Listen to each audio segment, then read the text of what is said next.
Cancer family, makinig kayo ng mabuti, hindi aksidente ang mensaheng ito.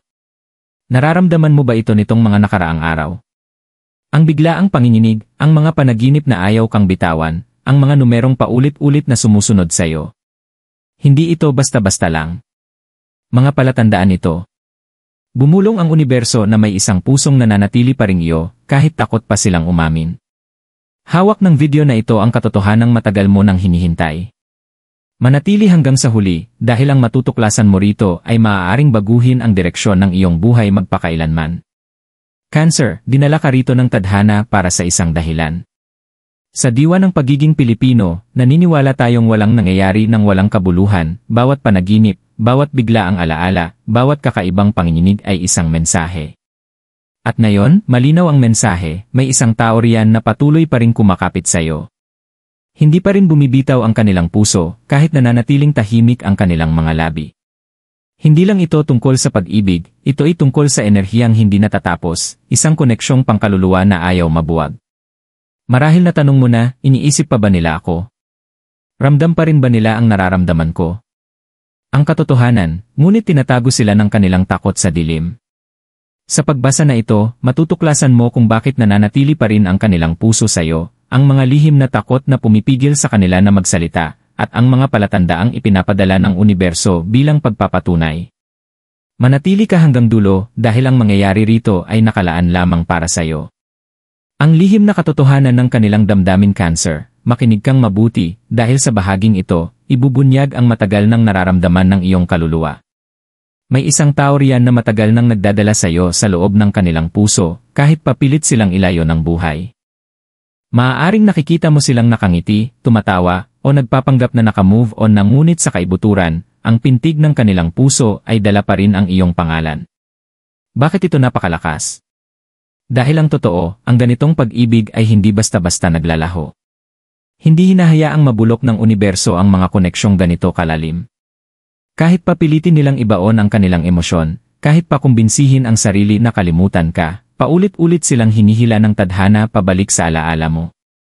Para sa ilan, ito ay dating minamahal, isang taong minsang nasa tabi mo, ngunit hindi lubusang naunawaan ang halaga ng ibinigay mo. Akala nila ay makakaya nilang lumayo at maging malaya, ngunit bawat hakbang na ginawa nila ay mas lalo lamang bumigat ang kanilang damdamin. Para naman sa iba, maaaring ito ay isang lihim na humahanga, isang taong hindi nagkaroon ng tapang na ipahayag kung gaano kakahalaga, ngunit matagal nang nakagapos sa iyong enerhiya ng tahimik. At ito ang nakatagong katotohanan, nananatili pa rin ang kanilang puso sa iyo, kahit hindi nila ito masabi. Sa gabi, kapag tahimik na ang mundo, dama nila ang kawalan ng iyong presensya. Sa mga sandali ng katahimikan, bigla na lamang lumilitaw ang iyong mukha sa kanilang isipan. Kapag dumadating ang hirap, naaalala nila ang iyong lakas, kabutihan, at ang paraang pinaramdam mong ligtas sila. Cancer, hindi ka malilimutan at ito ang kinatatakutan nila. Alam nila na gaano man sila tumakbo, gaano man sila magpanggap, ang bigkis na pinagsaluhan nyo ay wala ng katulad. Kaya't hindi makakawala ang kanilang kaluluwa. Ngunit bakit sila natatakot umamin?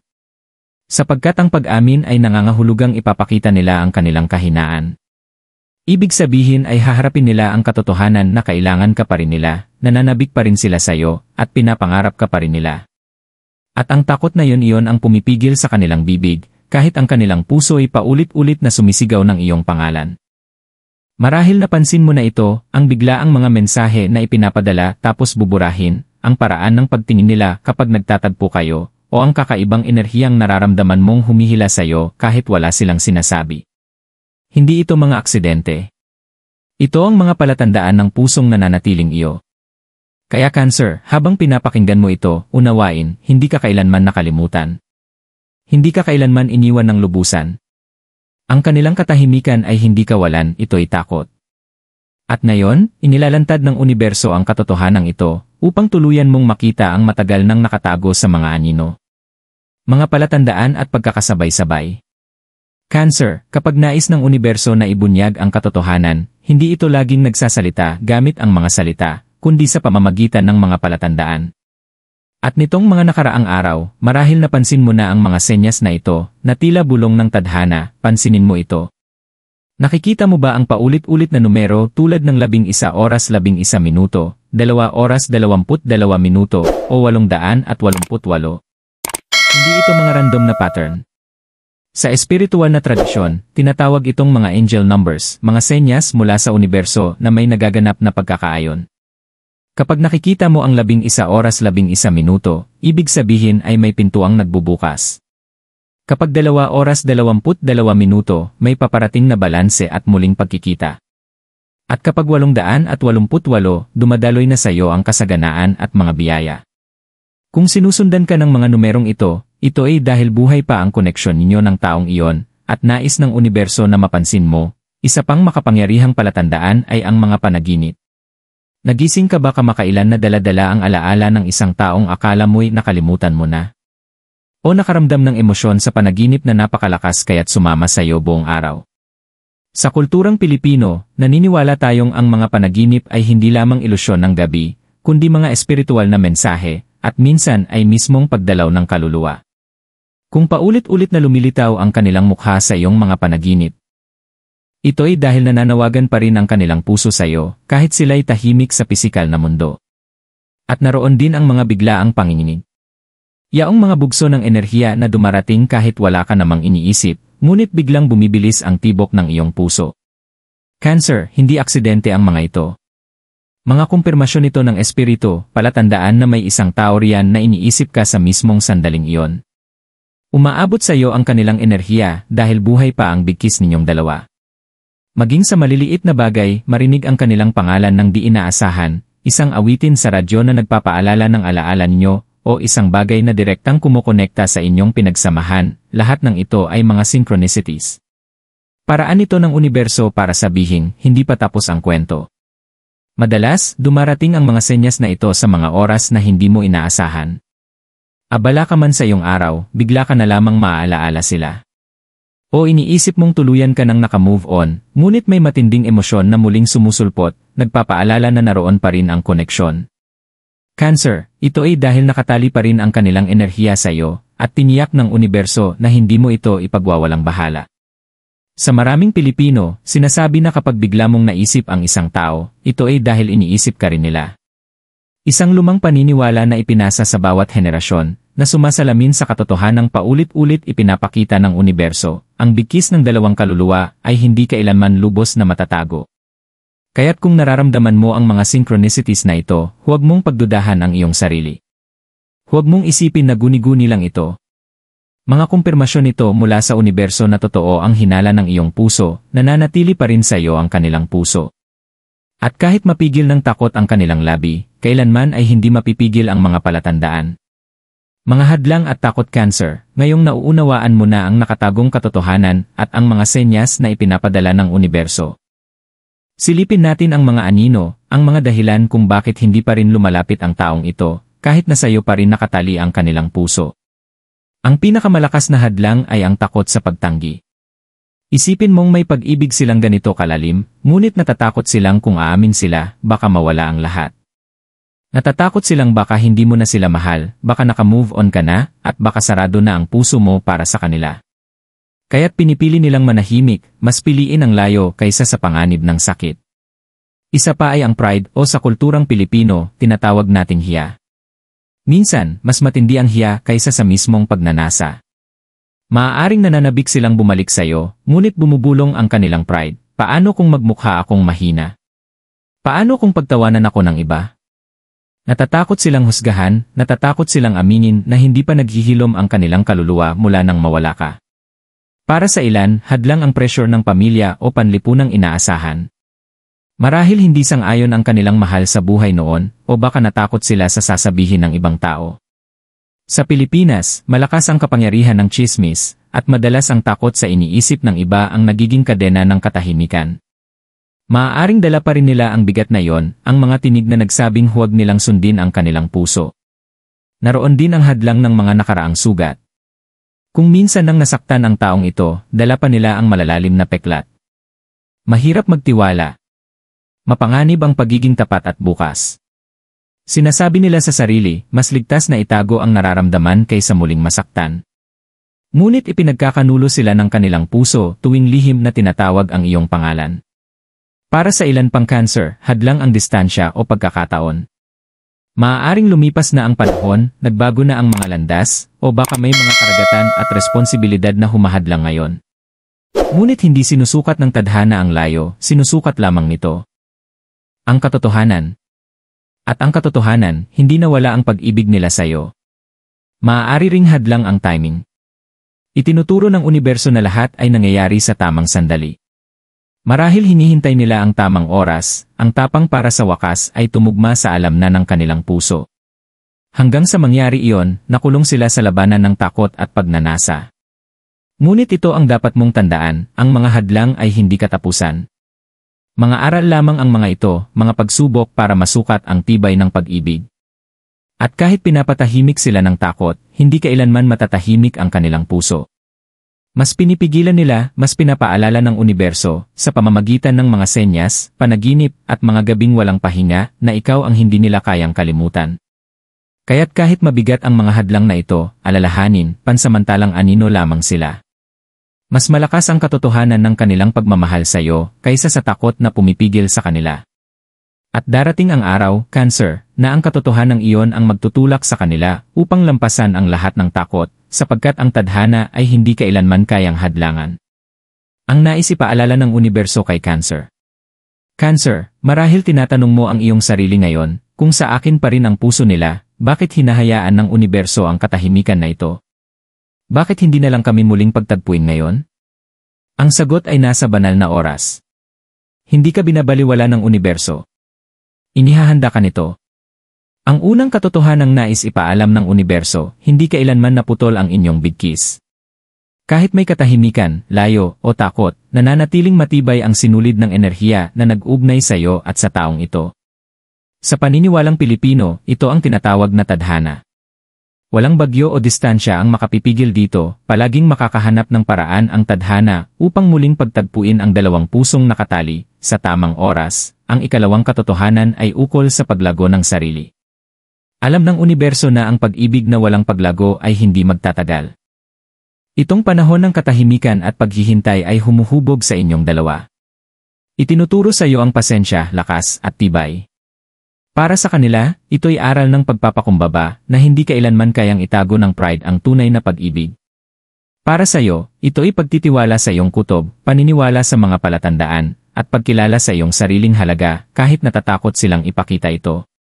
Nais ding ipaalala ng universo na ang pag-ibig ay enerhiya. Kahit walang salitang binibigkas, dumadaloy ito. Kaya mo pa rin silang nararamdaman. Kaya't paulit-ulit kang hinahatak ng mga panaginip, panginginig, at biglaang alaala. Hindi ito guni-guni, ito'y ang di nakikitang agos ng pag-ibig sa pagitan ng iyong kaluluwa at ng kanila. Isa pang makapangyarihang mensahe, hindi ka nag-iisa sa koneksyong ito. Naroon ang iyong mga ninuno, mga gabay, at mas mataas na puwersa na nagbabantay sa iyo. Sa kulturang Pilipino, madalas sinasabi na kapag nakararamdam tayo ng kakaibang emosyon o senyas, ito ay dahil sinusubukan tayong abutin ng mga espiritu at gabay. Sa ngayon, ginagamit ng universo ang mga daang ito upang ipaalala, huwag kang sumuko. Hindi pa tapos ang kwentong ito. Cancer, sinasabi rin ng universo na pansamantala lamang ang takot na pumipigil sa kanila. Ang takot ay gaya ng ulap, maaaring humarang ng liwanag, ngunit hindi nito kayang takpan magpakailanman ang araw. Ang kanilang pag-ibig sa iyo ang araw na yon. At masyado itong maliwanag para manatiling nakatago sa likod ng takot. Tinitiyak ng universo, darating ang oras na kakawala ang kanilang puso mula sa mga tanikala ng pagdududa, at ito ang pinakamahalagang katotohanan, karapat-dapat ka sa pag-ibig na bukas, walang takot, at totoo. Ayaw ng universo na mag-settle ka sa kalahating pag-amin o mga damdaming nakatago. Nais nitong matanggap mo ang buong pag-ibig na nararapat sa iyo. Kaya inihahanda nito kayong dalawa, upang sa oras na dumating ang tamang panahon, ang pag-ibig na ito ay hindi marupok o natatakot. Sa halip, ito ay magiging matatag, hindi matinag at gabay ng langit. Kaya, Cancer, magtiwala sa mensaheng ito. Magtiwala sa mga palatandaan. Magtiwala sa tamang oras. Hindi ka nakalimutan ng universo at hindi rin ito nakalimutan ang inyong koneksyon. Ang nakalaan para sa iyo ay hindi kailanman mawawala. At ang itinakda para sa iyo palaging babalik. Gabay at mga ritual para buksan ang landas. Cancer, ngayong alam mo na ang nakatagong katotohanan, ang mga senyas, ang mga takot, at ang mensahe ng universo, nananatili ang tanong, ano ang maaari mong gawin? Paano mo mabubuksan ang landas upang ang pag-ibig, kalinawan, at tadhana ay tuluyang dumaloy patungo sa iyo? Ang unang gabay, bitawan ang takot, ngunit yakapin ang pananampalataya. Kapag dala mo ang takot sa puso, hinahadlangan nito ang enerhiya ng mga biyaya. Nais ng universo na maniwala ka, hindi lang sa pagmamahal ng taong ito, kundi higit sa lahat sa iyong sariling kahalagahan. Sa tuwing papasok ang pagdududa, palitan ito ng kaisipang, ako ay pinili ng tadhana. Ang nakalaan para sa akin ay laging babalik. Ang ganitong pananaw ang lumilikha ng espasyo kung saan makakapasok ang mga himala. Ang ikalawang gabay, pakinggan ang iyong intuition. Cancer, isa ka sa pinaka-intuitive na signo ng zodiac. Nararamdaman mo ang mga bagay na hindi kayang maramdaman ng iba. Ang biglaang paghila sa iyong puso, ang hindi maipaliwanag na emosyon, ang mga panaginip, lahat ng ito'y iyong panloob na kompas. Pagtiwalaan mo ito. Habang mas pinapahalagahan mo ang iyong intuition, mas lalo kang nagiging konektado sa universo. Ngayon, pag-usapan natin ang mga ritual, maliliit ngunit makapangyarihang gawain na makakatulong upang iayon ang iyong enerhiya sa pag-ibig. Matagal nang naniniwala ang mga Pilipino sa mga simpleng ritual bilang tulay ng pisikal at espiritual. Narito ang ilan na maaari mong subukan, ang ritual ng kandila, sindihan ang isang puting kandila sa gabi habang iniisip ang pag-ibig at kapayapaan. Habang nagliliyab ang apoy, bulongin, binubuksan ko ang aking puso sa tunay na nakalaan para sa akin. Natutunaw ang takot at malayang dumadaloy ang pag-ibig. Ang liwanag ng kandila ay sumasagisag ng kaliwanagan, at ang usok ay nagdadala ng iyong panalangin sa universo. Ang ritual ng pagsulat, kumuha ng papel at isulat ang lahat ng nararamdaman ng iyong puso, lahat ng nais mong sabihin. Hindi mo kailangang ibigay ito kanino man. Sa halip, tiklupin ito at ilagay sa ilalim ng iyong unan sa loob ng 7 gabi. Ipinapakita nito ang paglaya ng iyong damdamin sa universo, upang muling dumaloy ang enerhiya ng walang sagabal. Ang ritual ng tubig, sa paniniwalang Pilipino, ang tubig ay may dalang enerhiyang naglilinis. Bawat umaga, kumuha ng isang basong malinis na tubig, hawakan ito sa iyong mga kamay, at sabihin, pinalalaya ko ang takot, tinatanggap ko ang pag-ibig, nagtitiwala ako sa tadhana. Inumin ito ng dahan-dahan, at paniwalaan na bawat patak ay naghuhugas ng pagdududa at pumupuno sa iyo ng tapang. Ang mga ritual na ito ay hindi tungkol sa pamimilit ng resulta, kundi tungkol sa pag-aayon ng sarili sa pananampalataya, kaliwanagan, at kapayapaan. Kapag nagbago ang iyong enerhiya, kusa ring mabubuksan ang landas. Mawawala ang kapangyarihan ng takot, at makakahanap ng espasyo ang pag-ibig upang makapasok, at higit sa lahat, tandaan, ang pasensya ay bahagi rin ng ritual. Kumilos ang universo sa sarili nitong oras. Huwag magmadali, huwag habulin. Sa halip, ihanda ang iyong puso. Sa oras na maging handa ang taong ito na lumapit, bukas na, matatag, at handang tumanggap ang iyong enerhiya. Cancer, hindi ka walang magagawa sa paglalakbay na ito. Bawat afirmasyon, bawat ritual, bawat gawa ng pananampalataya ay isang binhi na itinatanim mo sa lupa ng tadhana. At kapag dumating ang tamang panahon, ang mga binhing iyon ay mamumulaklak sa pag-ibig at kaliwanagan na matagal mo nang hinihintay. Pagsasara sa pamamagitan ng afirmasyon at pag-angkin ng tadhana.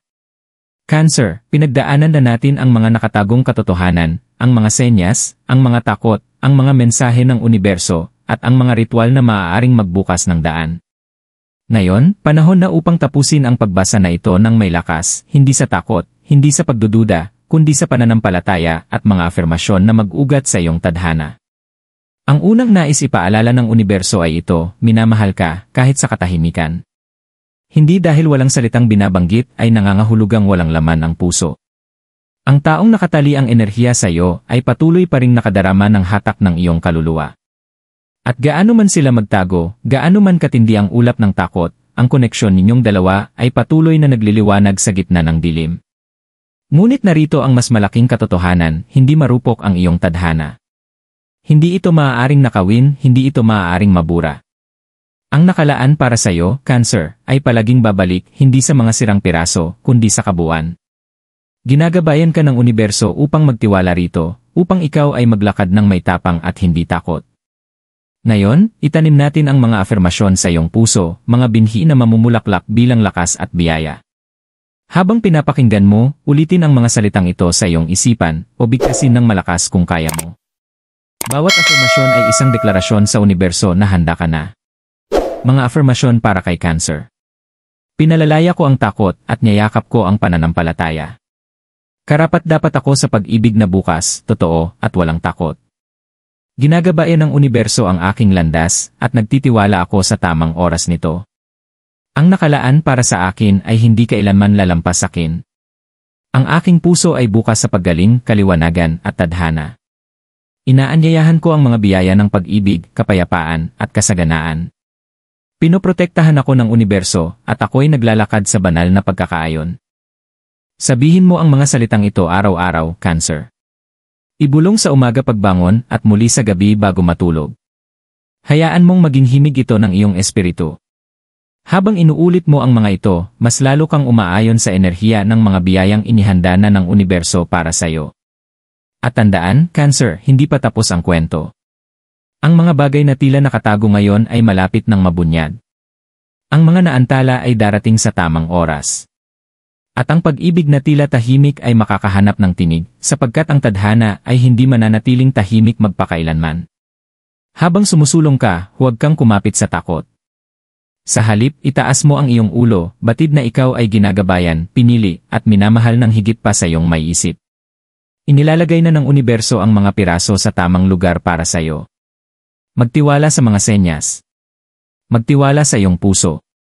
Magtiwala na ang koneksyong ito, magdala man ito ng muling pagkikita, paggaling, o pareho, ay nagsisilbi ng mas mataas na layunin sa iyong buhay. Cancer, angkinin mo na ngayon ang enerhiyang ito. Kung handa ka na, ilagay ang iyong kamay sa iyong puso at bigkasin ang mga huling salitang ito kasama ko.